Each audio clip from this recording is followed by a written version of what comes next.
SETI, S-E-T-I, stands for the Search for Extraterrestrial Intelligence.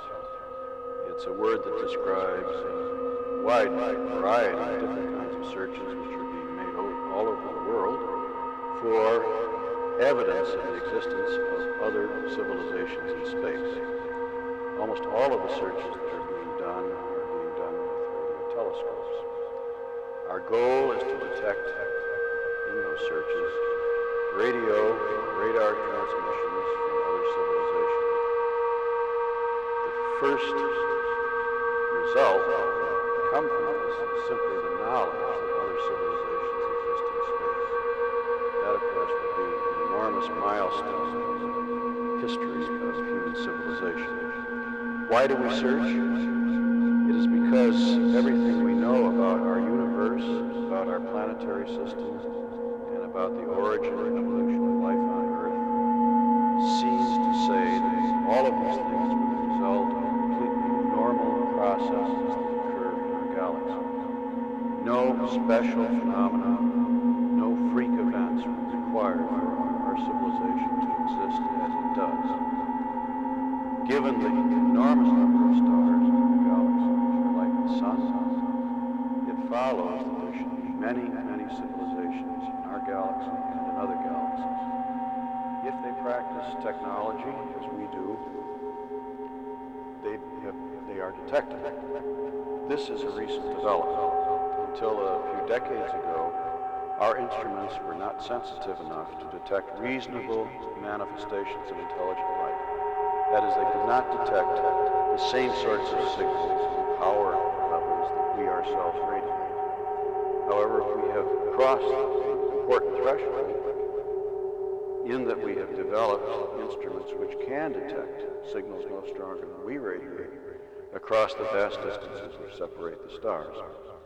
In fact, our present radio telescopes, if used properly, can detect Earth-like signals all the way from the far side of the galaxy. Therefore, it is reasonable to search. There would be an enormous intellectual payoff in the detection of other civilizations. Their mere existence is a very important fact which will influence our thinking, our philosophy, our outlook on life.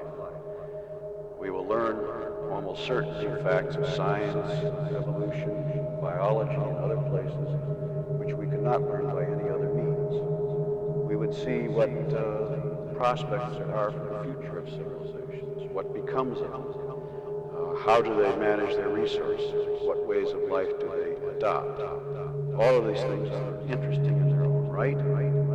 At the same time, they may provide very useful information in developing our own resources and planning our own activities. I'll get back to a couple of your statements a bit later on.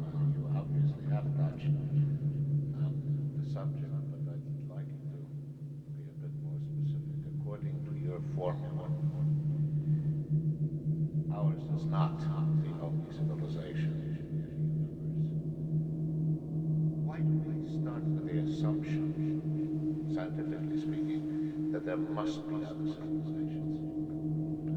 Our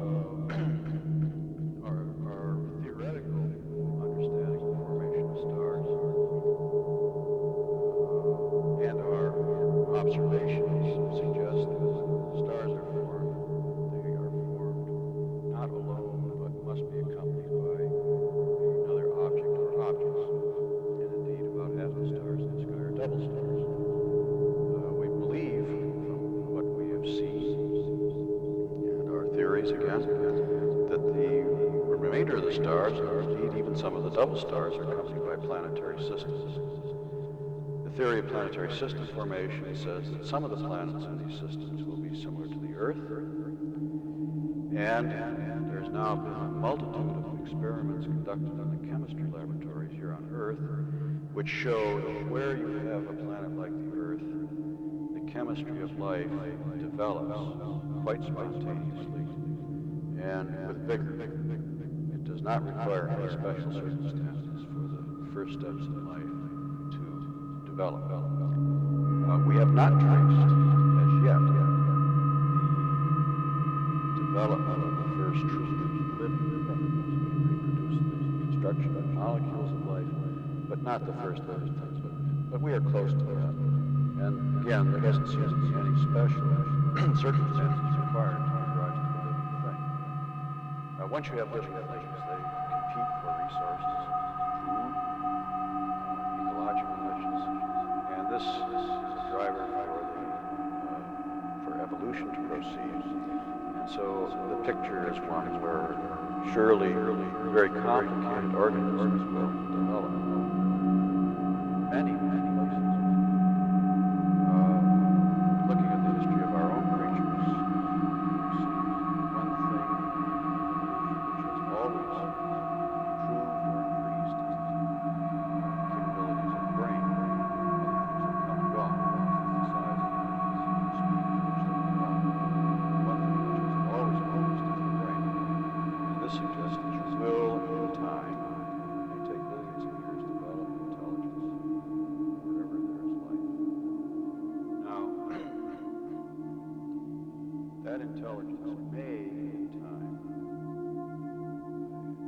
develop itself technology. And once you have technology, you have a system, a technological system, which releases energy into space, energy which we may detect and search in the right way. So this is the picture of how we think many modes of intelligent life to be found.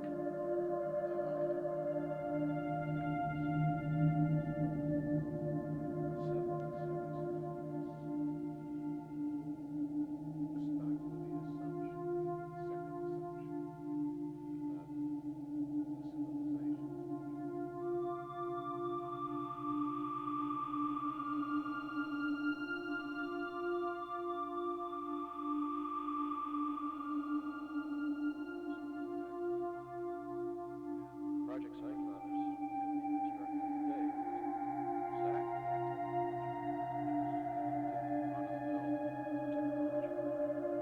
It just takes a lot more of it and a lot of expense.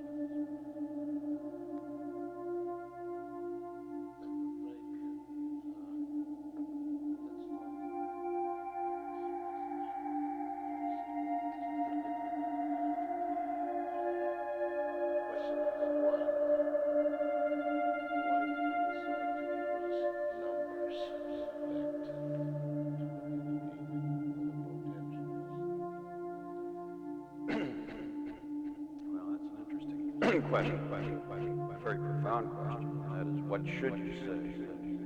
Messages intended for the benefit of other civilizations. And there are a lot of different ideas on that. The best answer is for sure.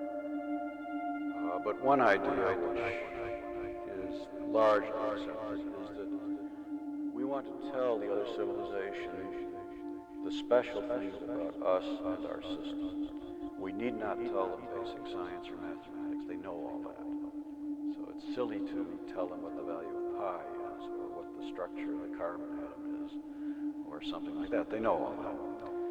We're not sure that they know what our biology is. It's possible that our basic biology, system of proteins and DNA, is universal, but we don't know that. If it isn't, then it's very interesting to them, because it's an extremely effective way to make a living thing.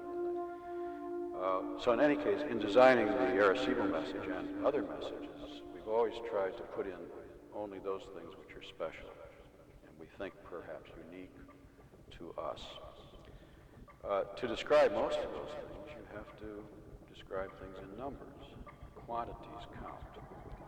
So that in most of the messages, the very basic part is to establish a number system so that you can tell them things in numbers.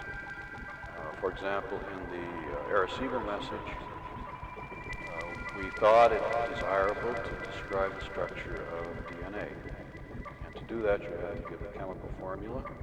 And to give the chemical formula, you have to give the numbers of carbon atoms and hydrogen and oxygen, whatever the molecules. And so you need numbers.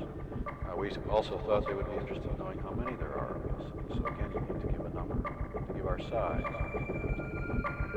And so that's why it seemed very desirable, it's essential to civilize a number system.